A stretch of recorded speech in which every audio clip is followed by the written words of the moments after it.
Was that a penalty, bro? Bro, I'll close both eyes and say it's a penalty. Okay. I'm not, bro. Okay, you ask Arsenal fans, how can you see that and say that that's not a penalty?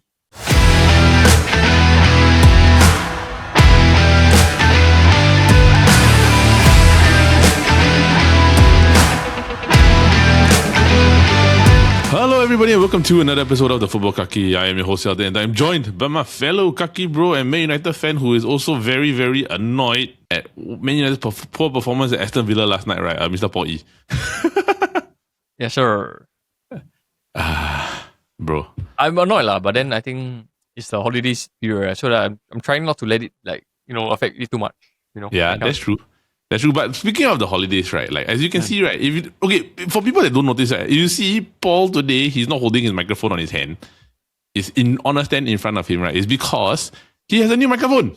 Yes. I just want to introduce him. I think after using the handheld on his hand for don't know how long already, right? He has finally, like me, gotten a microphone on top, on a mic stand, on a boom arm, right? We are able to get him a new microphone, right? Because in collaboration with well-known music store City Music Singapore, right? They have collaborated with the Chit Chatter Podcast to actually provide us with new microphones. And they are trying out the Zoom ZDM1 microphone. So if you do like the audio today, right, just go to City Music and take a look. It's a Zoom ZDM1 microphone. It is really affordable. So go and take a look at the particular microphone. It sounds good. Right now, Paul? Not bad, right? Yes, I think I can't really hear myself, but then I think after today's recording, I will definitely go and see how sharp it is, But I think it sounds good. It sounds good. Now, yeah. He finally has a broadcast voice, guys. Like a very low sounding broadcast voice. Yeah. Aside from the audio, which I'm so happy, by the way, to have like upgraded audio, upgraded audio, right? But sign of which, right, bro? I'm gonna talk about Man United at the beginning, so I'm just gonna get it out of the way, right? Because now, before we get into today's episode, a special word from our sponsor. We would like to take a quick moment to thank our friends at Fizzicle for sponsoring this week's episode. Fizzicle is a Singapore brand that hand brews small batch, fizzy probiotic drinks, all made locally to help support digestion, especially during the festive season. They offer a range of gut-loving drinks to suit different tastes and needs. Their classic kombucha is a naturally fermented tea packed with probiotics to help support digestion and gut balance. Junboochas is a smoother, lighter alternative brewed with raw honey instead of sugar, and their water kefir is a caffeine-free, dairy-free and super refreshing drink. With all the eating this Christmas, food comas are inevitable. That's where Fizzicle steps in to help keep your gut on track with their latest seasonal flavour, Merry Cola. It's a festive probiotic fizz that's naturally fermented, low in sugar, refreshing and perfect for helping our digestion recover after all that festive feasting. And our awesome friends at Fizzicle are also giving away 3 Fizzicle sets to 3 lucky winners. If you'd like to take part, all you need to do is follow the instructions in our pin reel on Instagram to enter. Once again, a big thank you to our friends at Fizzicle for sponsoring this episode and making sure you stay merry this Christmas season. And now, back to the episode. We've got no captain, no vice captain, no midfield, no defense. No right wing, no right back. We just... our shot of the Champions League is over already, bro. Just call it what it is, bro. No Matthias delete and no Maguire. Wow, our defense is horrible. Yeah, it's like how do I say when you have like the most ill-disciplined player, which is like Diego Dalot to be able to do whatever he wants, and for like one point in the game he was captain. Yep. That's where you know you're screwed, man. Yep.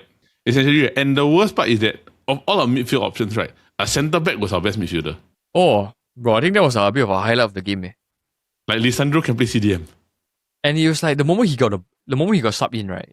He was like, let me do it. Let me just like test the keeper, take a shot. Yeah. And then let me like smash into somebody or like let me make a tackle. Which he did, and he did quite well, I think, at number 6. The fact that we have to go to a point where you have to use a CDM, a centre back to play at defensive midfield, right? Kind of tells you the state of your in the midfield because Ugarte cannot make it already. I think he has to go already. Bro. Cannot. The fall off is so bad. Eh.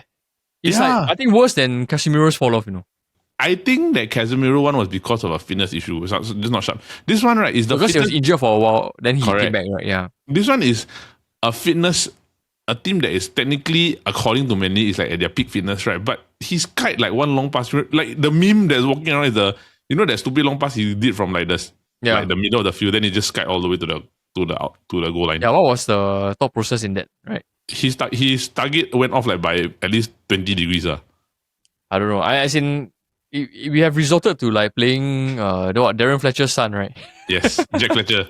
Jack Fletcher. Okay, But he did. I think he did okay. Like so for him and Shea Lacey. I think they did. I mean, like the Shea Lacey took a nice shot when he first came in, right? I think it was quite promising. But do you really have to be resorting to using academy players away at Villa Park? I don't think so, man.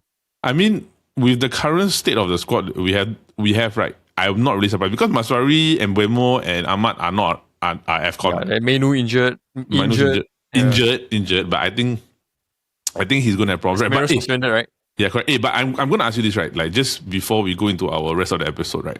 Did his brother just basically cause his death sentence at United? I think with the free Kobbie it's a catalyst, It's a catalyst of what was already going on. Yep. It's definitely a catalyst. I think before that whole incident, I think he handled it quite professionally. Yeah. Yep, I agree. Right, which you agree, like he really like no noise, that kind of thing. And then play when the manager wants him to play. Yep, agree. Even though it's limited minute. I guess he tried to be professional at once, but then once your family member starts doing things like that and you're not like rebutting it immediately, then I think you're part of the problem as well, Yeah, because it's like enabling. It's enabling. Yeah. It's enabling. Had he come out and apologized, he said that apologies for my brother's actions. Like this inherent does not actually reflect my attitude towards this.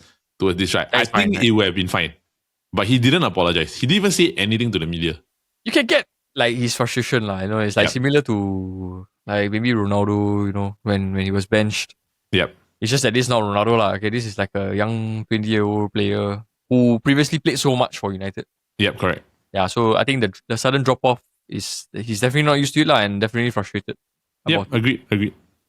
Because I think at the end of the day, to go from playing almost every single game under Ten Hag, right, to suddenly not being even given the chance when one of the main midfielders is like down. And then, but the thing is that maybe this Bruno injury is a blessing in disguise for him because he's like, okay, now this is your shot. Unless his relationship with the manager is so far gone that even when Bruno is out, right, they're not even going to play him. Yep. Which I don't know lah. Like, to be frank, this United team is in shambles lah. The moment Mbeumo gone, who was our best player by the way the entire season, right, he's gone, right. I don't really have a lot of hopes, bro. I don't know, bro. And then got furthermore, there's the Sesko's not firing. Yep. But Sesko one is, I think, is poor service lah. Don't get me started on Aiden Heaven. Okay, I think yes, he's a promising player, or Lenny Yoro also at the same time. Like I think it's quite bad it just shows how inexperienced they are as defenders in the Premier League. I think it's more like the processing speed towards the action. Honestly, right, both the goals by Rodgers, right, can actually be prevented. One. It's just that exactly. Okay, there's no urgency to close down. Yeah, too much space and then too slow to react.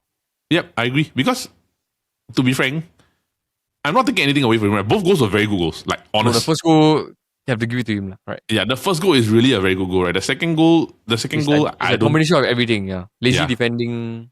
And just a good finisher. Like, I don't blame the keeper in those instances because there's literally nothing he can do. Yep.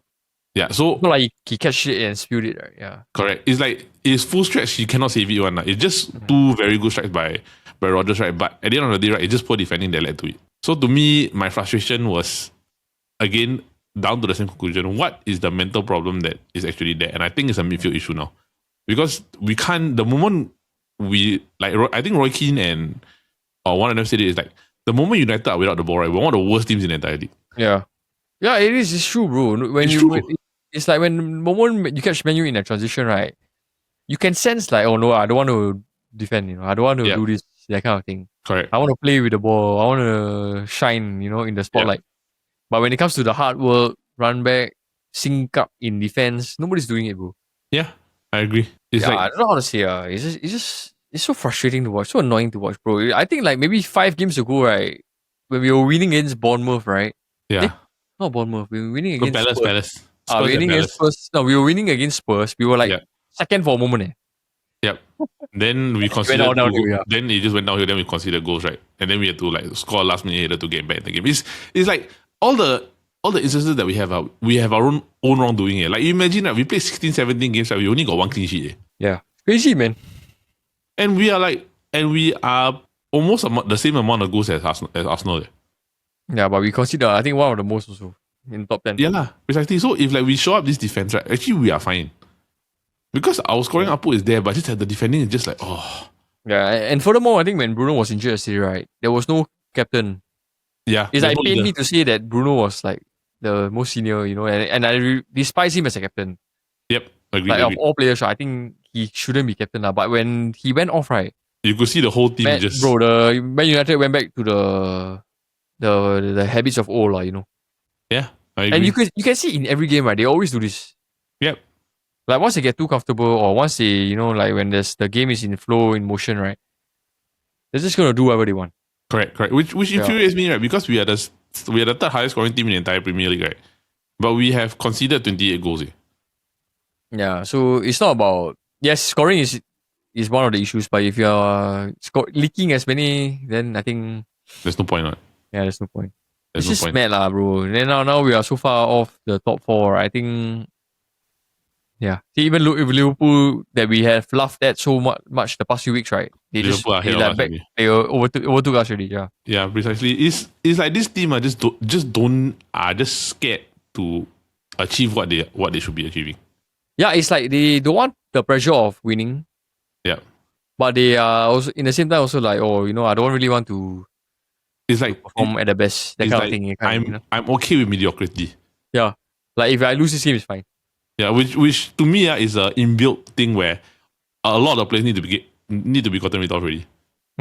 It's so, like they don't feel any repercussions of losing, you know, or not performing. Yep, correct, which is horrible, but I hope, right, maybe the end of the day, right, is the academy players are the ones that are finally taking over the positions, and then you never know. But we shall see. The last time I've been proven wrong with all the academy players, bro. Yeah, that's the problem. But the difference is Rashford, all the academy players that were in the United squad, right, are all horrible.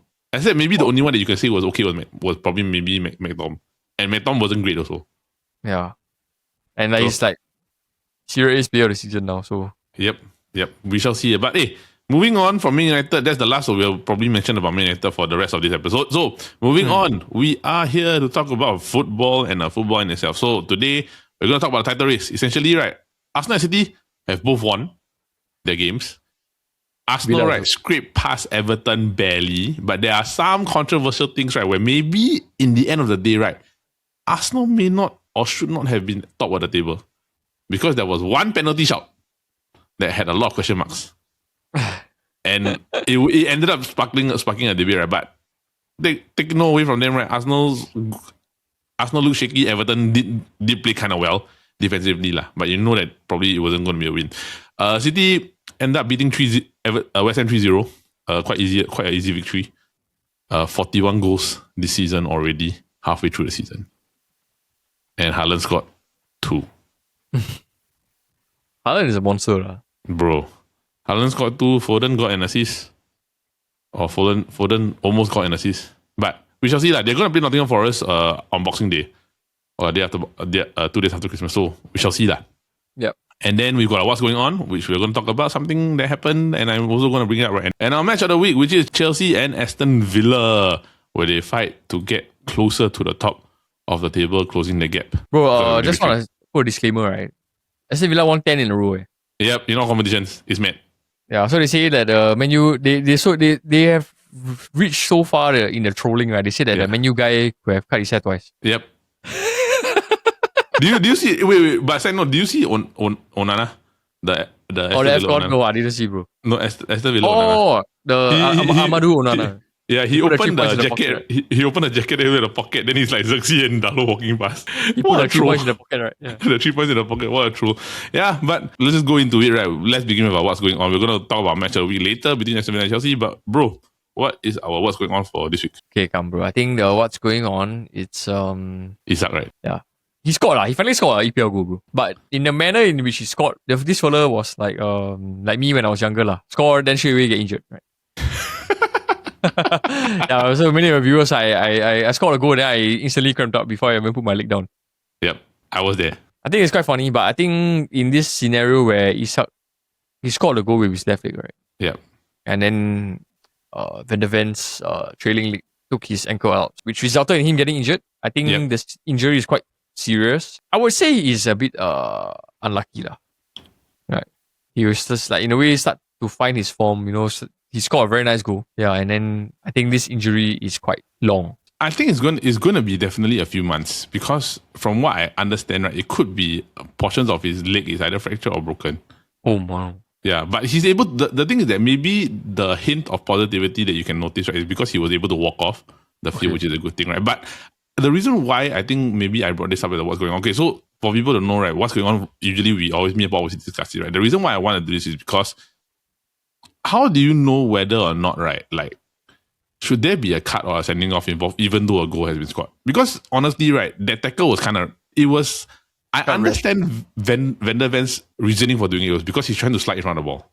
Yeah. And it just so happened it was his scissor leg that basically took out a player lah. It's basically, if it gets to the worst case scenario, right, Isak's season is over, right, then basically Liverpool stop signing is gone down the drain for the season already. Should this type of thing be allowed, or when do you actually draw a line? Because it was a reckless challenge. Had this not actually made contact and Isak was able to walk away, I don't think there would be much an issue. But this one is the fact that Isak got injured. So I don't know, bro. Like, what do you think? Like, where do you call the line? Whether this should have been given a card, and irregardless of whether the goal is scored, right? Should there have been something done to Van der Ven? Because at that point they already lost Xavi Simons already. I think it's unfortunate lah, because the referee will always try to his best to let the game run as smoothly as possible. So I think in that scenario, which Isak already scored, right? Yeah. So it would be most wise to just let the play flow. He scored already, let it be, that kind of thing. If you pull it back, right, means you need to disallow the goal, I think lah. And then, or like you need to stop the play where the thing happened. And then if, yes, he did tackle in that manner, right, you have to give a penalty instead of like the goal, Yeah. So I think there's a bit of interpretation of the rule book, Yeah. So I think you can't give the goal and then give a red card. I think that's quite a double whammy. It's very much similar to the Pickford and Van Dijk situation. Yes. I think all those years back. Yeah. So apparently, yes, Pickford was reckless in the tackle, but they zoomed it back to say that because Van Dijk was offside, so anything after that was not like taken into account. Yeah. Yeah. So it sparked a lot of debate lah. Then they were saying like, if I offside, then I just punch the guy in the face lah. That kind of thing. Then, yeah. Correct, they were saying things like that lah. So it's not easy to be a referee. So I feel, to interpret something like that. So I think in this scenario, it does look like Van der Ven was trying to block the ball. Yes, I agree. So he was a bit unfortunate that, in the sense that he caught Isak's leg lah, and then his entire left ankle was like jammed under the leg, Correct. So if you see the video in slow motion, right, I think like the ankle like twisted, in that motion, it looked very nasty lah. Yeah. But I don't think it warrants like, let's go back VAR, assess the whole thing, then send him off after the goal, that kind of thing. Yeah. So I think it's really football still needs the element of 50-50. Yep. Agreed. Which is like any 50-50 ball, let's go and challenge for it, Yep. As long as there's genuine intention to play the ball, then I think it's considered fair lah. So in this scenario, yes, Liverpool scored, but Isak got injured. So it's in a way, it's their silver line. It's like just a small win they can take lor. Yep. Yeah, in somewhat like you said, in the moment he walked out, he like walked up and walked away, right? Yep. So okay, honestly, if his leg was broken, right, they will definitely send him off for sure. Correct. I think it's just maybe the magnitude or the reaction that Isak gave, right? Maybe kind of say Van der Ven in a little sense, because as football fans, right, as much as we don't like teams, we don't like clubs, right? We're rivals, right? You still never ever want to see like a player get injured. You never wish for someone's leg to break, that kind of thing. It's like the most horrifying things I've seen. I think is probably Alan Smith getting his leg broken and Aaron Ramsey. Yeah, the Eduardo one. Yeah, and the Eduardo one, bro. Those were like horrible to watch, right? And it's something that, okay, I don't want to wish on anybody, right? Because these guys, right, as much as we all love to play football, right, you don't want to wish a player to get injured. Yeah. Because sometimes these injuries could actually derail their career for the rest of their career. So if they don't get it done right, I think it depends. But for me, I look at it more as just an unfortunate incident. Yeah. Although yes, right, Isak scored, right, and he got injured, right, you can't help but feel sorry for Van der Ven because there's no malicious intent. It's just really a defender trying to block the ball from going to the goal. So whether or not that actually offers consequence post-match, I don't really know.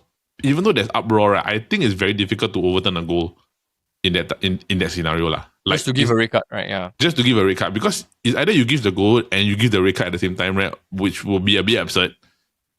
There'll be a lot of controversy, right? Or you have to stop the goal and then you have to Give the red card and then change it to a penalty. And then change it to a penalty, they will be unfair because I scored a goal, then and I was onside. So it's nothing that can basically flip the scenario in a way where it's justified to give a red card.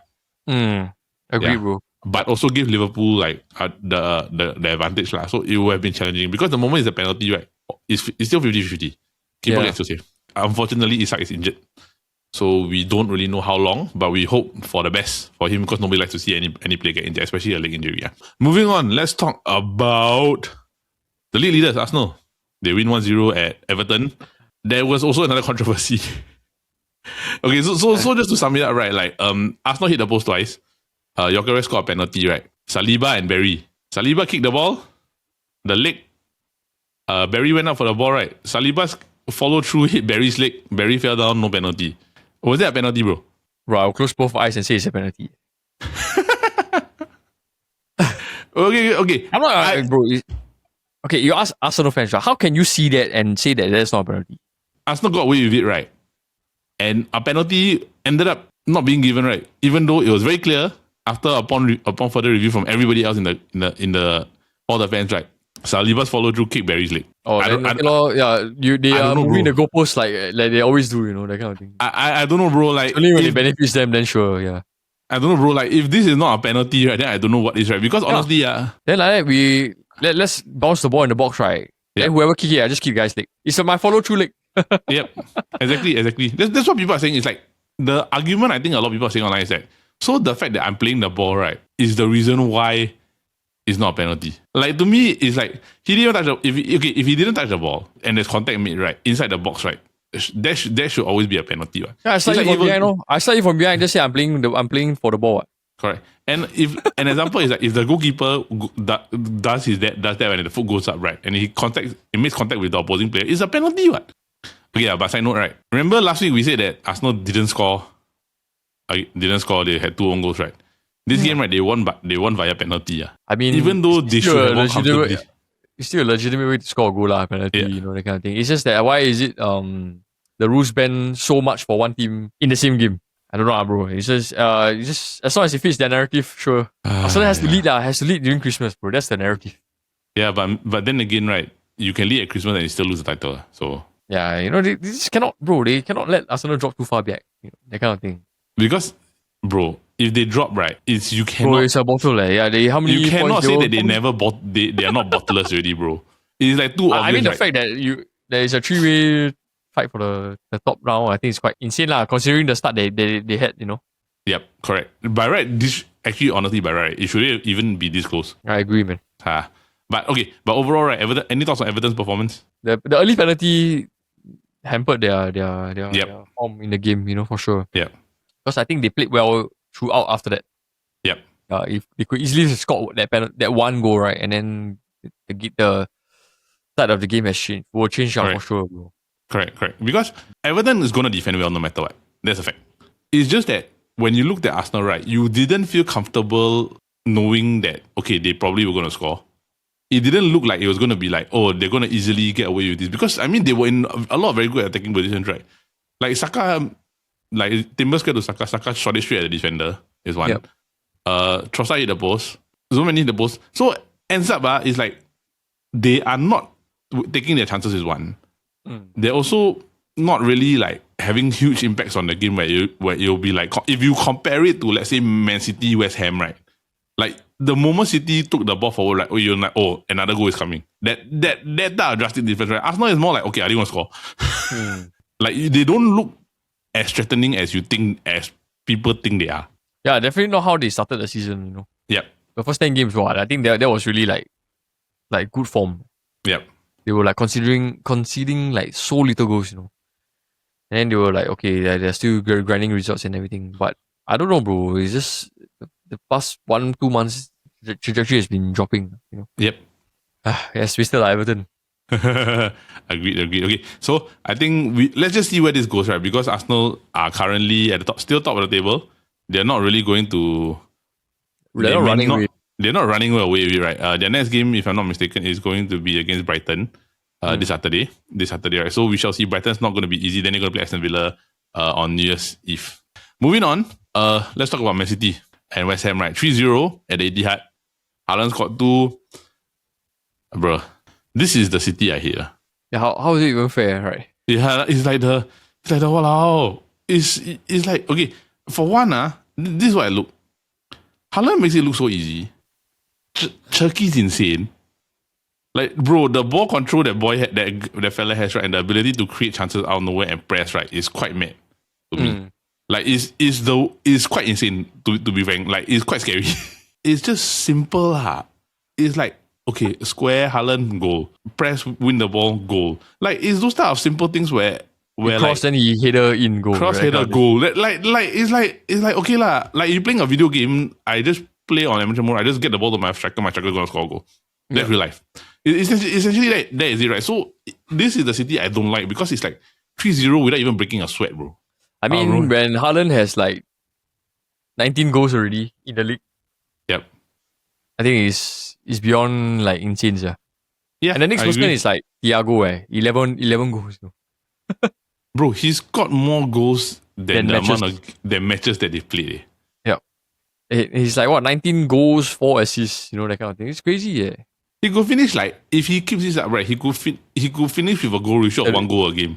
Yep, which is like 38 goals, right? 38 goals, right? That's not even fair, bro. In EPL league, right, if you can get 20, it's good. It's beyond more than good already. It's like above average, way above average already. Correct. And it's like 1 goal away from reaching that in like less than half a season. Yeah, I agree. And it's not to say like West Ham was ever going to be a threat because they won. Yeah. Let's be frank. But they won the game easily, just like how they should have won the game easily. Like, it's the City of World, like you said, right? They definitely found their rhythm and their groove, right? Correct. And this is the worst. And this is what I feel is the worst part, right? Is that you can tell that they're not at peak yet. This is like, they look good like this, right? And I think this is maybe like 60%. Yeah. It's not even 100. It's not even 100% yet. If they can go to the 100% that we all know that they do, right? Oh, bro, I don't think Arsenal got a chance. Yeah. And like, can I just say, right, he has found, like, what Nate said the previous time is that Pep finally found his working 11, Yes. Yeah, like Diaz, Javadio, O'Reilly. Like, even the Mateus Nunes, which we all called him a fraud, right? Oh, he's playing well at right back, Yeah, agreed. Him and Jackie on the right side. Yeah. He's like he managed to tune this Nunes to play like a Cancelo version, right? Yep. And then Reinders, Silva, Gonzalez, Cherky, Foden, Haaland. And the worst part is there's no Rodri. Yeah, I think they're definitely pivoting away from Rodri because they don't seem to be getting better from his injury, Yep. Yeah, so they're definitely, I think, like slowly gonna inch away from him already, Yep. I think the season can't wait for him. Correct. Yeah. So it's more or less like, okay, they're looking at it. I've got my team. We're gonna stick with this, and we're gonna dominate. Basically, and then you the bench you casually leave out like what right, Omar Mamouche, Ake, Husanov, Sabinho, all this crazy Rico Lewis, That's the power of like Man City, So it's more or less they can just do whatever they want, and it's gonna be fine. And their next couple run of games, right, is Forest, Sunderland, Chelsea, Brighton. Also not easy. Not easy, but it's easier than. But you still cannot rule like City from winning out those games. Correct. Definitely. It's easier than Arsenal's next few. Oh, what's Arsenal's next few? Brighton, Villa, Bournemouth, Liverpool. Whew. Yeah, it's harder. It's harder than City's one. Yeah. So I'm down for it, lah. I'm down for it, bro. But like honestly, right, you would think like if you were to look both of it hand in hand, right, you can suspect City will got a chance to win all 4. But you probably will get more points from this, right? Yeah. Correct. But you probably think that with Arsenal, right, they probably will maybe drop 2. Yeah, I agree, man. So whatever happens, right, I think we just gotta take a look because it's gonna be interesting, right? But West Ham, you got any comments or not? I feel like Areola is just like I'm just waiting for the onslaught only. West Ham, Areola. Yeah, I don't really know. Like how can I don't know, bro. I think West Ham they looked promising for a while. Then they went back to their old form again. Yep. Yeah. Correct. And then it was like 5 games, 3 loss, 2 draws. No? They haven't won in 5 games. Correct. So, Yeah. I mean, it Can't is just what it is. rely on Jarrod Bowen all the time. Correct. I agree. It is what it is. But I mean, at the end of the day, no matter what you do, if you don't win, you don't stay up. That's it. West Ham currently, they're 18th, right? With 10 losses. It's only because Burnley and Wolves are just worse than them. Wolves still got 2 points. Still can go alright. 2 points. Perfect score. Perfect score. Okay.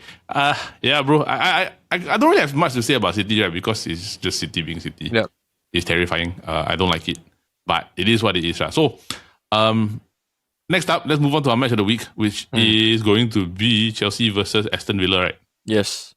Chelsea versus Aston Villa. Aston Villa, 10 wins in a row. Chelsea kind of like 10 in a row is crazy. 10 in a row is quite mad. Yeah. Chelsea drew 2-2 in Newcastle. And they are currently, if I'm not mistaken, they're 4th. Correct? Yes, they're 4th. They're But 4th, they are right? like So 7 points behind. they're 7 points behind, right? I mean, it's like Villa's got more to lose in comparison to... Yeah, for sure. In comparison, Villa's fighting to go to fight for the title, bro. Correct. 10 wins in a row form is beyond madness. Yep, correct. I mean, no matter what you do, you know how hard it is to win 10 in a row? Yeah, it's too crazy. Yeah, it's crazy really. Just look at this, right? Because Villa have more to lose in this particular game because of the simple fact, right, that if they don't win, they will lose ground against Arsenal and City. You imagine, right, if they keep winning, right, Arsenal slip up, they can jump Arsenal. Or they can get close to it because if they win, Arsenal lose, they're tied on points. Just that Arsenal have a better goal difference already. And this week, I think, like last week, right, City will play first. Yes. Then after that will be Arsenal game. So correct. Depending on how the Arsenal game goes, we can see quite interesting movements in the table for sure. Yep, correct. But Chelsea, any thoughts on them? Another inconsistent team. I think a very, very inconsistent team. We all thought that they will like solidify themselves as a top 4 team, but I think it has been they've been dragged back down to 4th place. Yep. Along with Liverpool, Sunderland. Okay, I won't even mention United, okay, but all 4 teams are like separated by 3 points. Correct. Yeah, so I think their fight is with us rather than at the top 3 lah. Yep, agreed. Yeah. So, I mean, at the end of the day, the way that we look at it and the way that we see it, right, is very simple. Aston Villa, right, their upcoming games are going to be not easy. Yep. But if they win at least 3 of the next 4, right, they got a chance to bypass Arsenal because they are playing Arsenal on New Year's Eve.